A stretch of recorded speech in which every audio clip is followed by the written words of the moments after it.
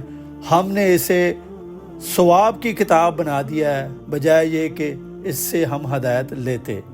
یہ ایک عظیم کتاب ہے جس پر آپ جتنی بھی ریسرچ کریں گے، جتنا بھی غور و خوض کریں گے، ہر دفعہ نئی جہتیں اور نئے مطالب آپ کے سامنے آئیں گے۔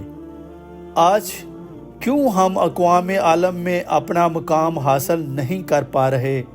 کیونکہ ہم نے اس کتاب سے دوری اختیار کر رکھی ہے۔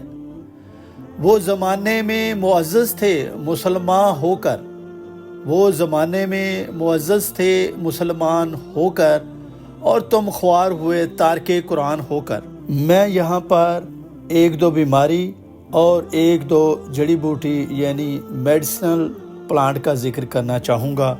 سب سے پہلے کڈنی پیشنٹ، جتنے پریشان کرب میں اور تکلیف میں نے کڈنی پیشنٹ دیکھے ہیں، کسی اور بیماری میں نہیں دیکھے۔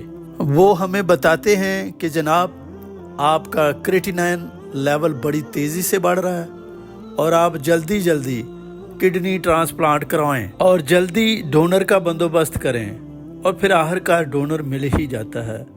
اور وہ ڈونر اکثر ہماری فیملی کا ممبر ہوتا ہے، ہماری بہن ہوتی ہے، بھائی ہوتا ہے، یا پھر فرسٹ کزن ہوتا ہے، اور اس کو ڈونر کو بڑے پیار سے سمجھایا جاتا ہے، دلاسا دیا جاتا ہے کہ بھئی آپ ایک کڈنی دے بھی دیں گے تو دوسرے کڈنی سے آپ ہنسی خوشی بھرپور لائف گزار سکیں گے، کوئی اتنی بڑی پرابلم نہیں ہے۔ کاش کوئی ٹرانسپلانٹ کروانے والے کو بھی یہ بات جا کے یہ راز، یہ سیکرٹ بتاتا کہ کبھی بھی دونوں kidney at the same time خراب نہیں ہوتے، اور اسے دلاسا دیتے کہ آپ کا ایک کڈنی کام نہیں کر رہا، ہم کوشش کریں گے اسے ریسٹور کرنے کی، اور اگر نہیں ہوا تو ہم ریموو کریں گے انشاءاللہ، دوسرے کڈنی سے آپ باقی ماندہ لائف اچھے طریقے سے گزار لیں گے۔ نہیں جی، یہ بات کوئی بھی ریسیپینٹ کو نہیں بتاتا اور ڈونر کو سبھی بتا رہے ہوتے ہیں۔ ناظرین، کیا ایک اور سیکرٹ میں آپ کے ساتھ شیئر نہ کر دوں؟ The health of your kidneys determine your life span۔ جی یقیناً یہ ساری باتیں میں ڈیٹیل میں واضح کروں گا دلیل کے ساتھ اپنی آنے والی ویڈیوز میں۔ اب ذکر کرتے ہیں شوگر کا۔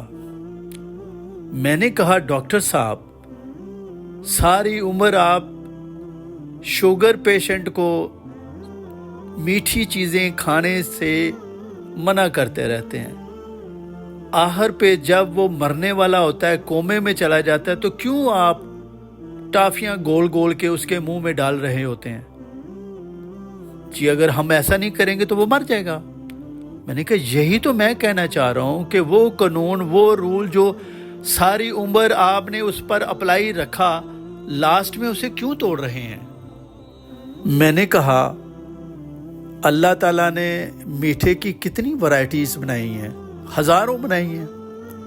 آنکھیں بند کر کے بھی آپ بتا سکتے ہیں کہ یہ میٹھا گڑ کا ہے، یہ گنے کا ہے، یہ تربوز کا ہے، یہ کیلے کا ہے۔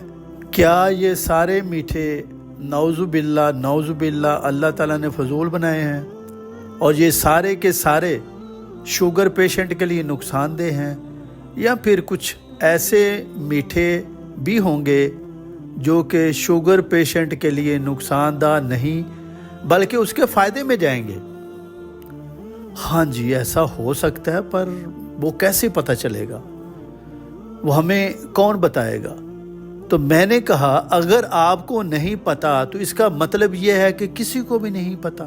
اس کا جواب آپ قرآن مجید سے پوچھیں۔ اللہ تعالیٰ کہتے ہیں کہ اگر تمہیں نہیں معلوم تو علم والوں سے پوچھ لو۔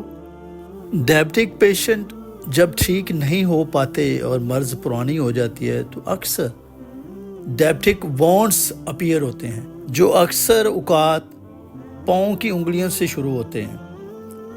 اور اتنے گمگیر گینگرینس بن جاتے ہیں کہ اس حصے کو ڈاکٹر حضرات ریموو کرنے پر مجبور ہو جاتے ہیں۔ پہلے پاؤں کا پنجہ کاٹتے ہیں، پھر پورا پاؤں، پھر پنڈلی، پھر ٹانگ کا اوپر والا حصہ کاٹ دیتے ہیں، اور اسی کٹا کٹائی میں مریض اس دار فانی سے کوچ کر جاتا ہے۔ ایک مشکل اور کربناک لائف گزارنے کے بعد یہ جی میں نے اپنے ایک عزیز کی سٹوری آپ کو بتا دی ہے جو کہ پچھلے ہفتے انتقال فرما گئے ہیں۔ انا للہ و انا الیہ راجعون۔ چلیں جی، میں نے 2 بیماریوں کا مختصر سا احوال آپ کے ہاں گوش گزار کیا۔ اب 2 جڑی بوٹیوں کا یعنی میڈیسنل پلانٹس کا بھی ذکر کروں گا ہلکا سا۔ سب سے پہلے ہے تلسی۔ تلسی کی میں کیا تعریف کروں، اس کو ہمارے ہندو بھائی مقدس پلانٹ مانتے ہیں اور اس کی پوجا پاٹ کرتے ہیں۔ برند دیوی تلسی مہارانی کی جائے۔ تو آج ہم سیکھیں گے کہ اپنے گھر پر تلسی مہارانی کی پوجا کیسے کریں۔ جب میں نے ان کی ایک کتاب کا مطالعہ کیا تو اس میں انہوں نے لکھا ہوا تھا کہ جس گھر میں تلسی ہو وہاں پہ موت کا فرشتہ نہیں جاتا۔ میں تو سچی بات ہے وہیں پہ رک گیا اور آگے سے پڑھنا ہی چھوڑ دیا۔ کچھ عرصے کے بعد دوبارہ مجھے اس کی یاد آئی تو پھر میں نے دوبارہ اس کو ڈیٹیل میں پڑھا تو انہوں نے لکھا ہوا تھا کہ اس کا مطلب ہرگز یہ نہیں کہ یہ پلانٹ فرشتے کو پکڑ لے گا، روک لے گا۔ اس سے مراد یہ ہے کہ اس کی افادیت اس لیول کی ہے کہ جس گھر میں یہ پلانٹ ہوتا ہے وہاں پہ کوئی بندہ بیمار ہی نہیں ہوتا، اور جب کوئی بندہ بیمار نہیں ہوگا تو اس کو موت نہیں آئے گی تو فرشتہ کیا کرنے آئے گا۔ اس کے بعد ذکر کرتے ہیں ٹچ می ناٹ، جسے ہم شرمیلی بھی کہتے ہیں۔ جیسے کہ اس کے نام سے ہی ظاہر ہے، اس میں شرم کا عنصر بہت زیادہ ہوتا ہے، اور شرمیلا پن خواتین میں لڑکیوں میں پایا جاتا ہے۔ مزیداری کی بات ہے کہ اس پلانٹ کے اندر خواتین کی تقریباً تمام پوشیدہ امراض کا علاج موجود ہے۔ جی ہاں، یہ وہی بوٹی ہے جس کو ہم ٹچ کرتے ہیں تو وہ شرما جاتی ہے، اس کے سارے پتے بند ہو جاتے ہیں۔